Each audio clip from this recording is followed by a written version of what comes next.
જૂનાગઢના ભેસાણ ખાતે એક મહાસભાનું આયોજન કરવામાં આવ્યું હતું, જેમાં ભેસાણ વિસાવદરના આમ આદમી પાર્ટીના પૂર્વ ધારાસભ્ય ભૂપતભાઈ ભાયાણી અને કેશોદના પૂર્વ ધારાસભ્ય અરવિંદભાઈ લાડાણીએ ફરી કેસરીઓ ધારણ કર્યો હતો।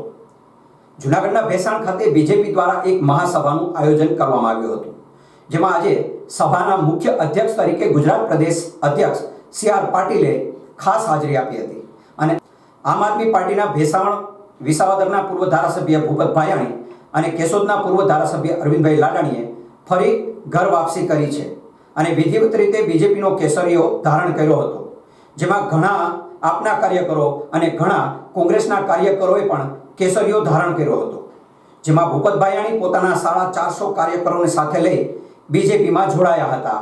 આ તકે આ કાર્યક્રમમાં અધ્યક્ષ અને ગુજરાત બીજેપીના પ્રદેશ અધ્યક્ષ સી.આર. પાટીલના હસ્તે સરદાર પટેલની પ્રતિમાને હારતોરા કરીને કાર્યક્રમને આગળ વધારવામાં આવ્યો હતો।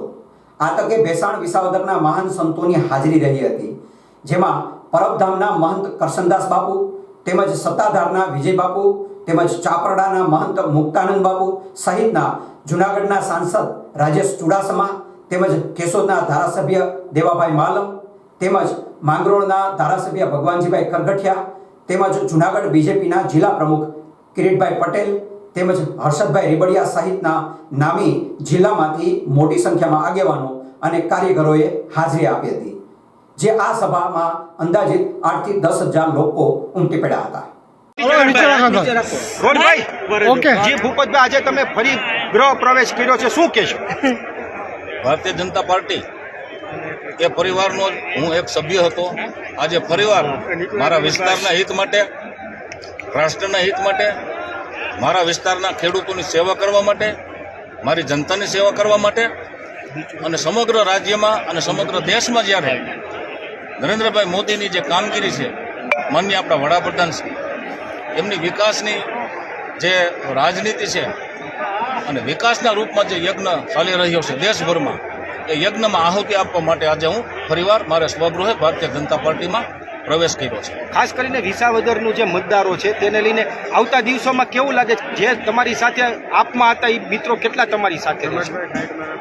વિસાવદર વિધાનસભાના આમ આદમી પાર્ટીના 70% કરતાં પણ વધુ કાર્યકર્તાઓ આજે મારી સાથે ભારતીય જનતા પાર્ટીમાં પ્રવેશ કરી ચૂક્યા છે। ભાજપ, ખાસ કરીને ભાજપમાં તમારું જોડાણ થયું, આગામી લોકસભાની ચૂંટણીમાં આની કેવી અસર રહેશે ભૂપતભાઈ? અરે વિસાવદર વિધાનસભાની સમગ્ર દેશમાં અને સમગ્ર રાજ્યમાં 26 લોકસભાની સીટ ભારતીય જનતા પાર્ટીના ઉમેદવારો જીતશે, એમાં કોઈ શંકાને સ્થાન નથી। આજે કોંગ્રેસ આજે મરણ પથારીએ ગઈ છે, એમને પોતાના કાર્યકર્તાઓ અને પોતાના ધારાસભ્યો પણ હાચવી નથી શક્યા અને નરેન્દ્રભાઈ મોદીના નેતૃત્વમાં અને ભૂપેન્દ્ર પટેલ સાહેબના નેતૃત્વમાં વિકાસની રાજનીતિમાં કોંગ્રેસી મિત્રો પણ આજે કેસરીઓ ધારણ કરતા હોય તો વિસાવદરની જનતા પણ એમાં ક્યાંય પાછળ નથી રહેવાની। આવનારા દિવસોમાં વિસાવદર વિધાનસભાની સીટ પણ ભારતીય જનતા પાર્ટીમાં જંગી લીડથી ચૂંટાશે એવું મને પૂરો વિશ્વાસ છે। ટિકિટ મળશે કે નહીં ભૂપતભાઈ? અરે મારે ચૂંટણી લડવી કે ન લડવી એ તો પ્રદેશ મોવડી મંડળ નક્કી કરશે અને હું ચૂંટણી લડવા માટે ભારતીય જનતા પાર્ટીમાં ચોઈસ નથી થઈ। મારા વિસ્તારના હિત માટે, મારા ખેડૂતોના હિત માટે અને મારી જનતાના હિત માટે હું ભારતીય જનતા પાર્ટીમાં ચોઈસ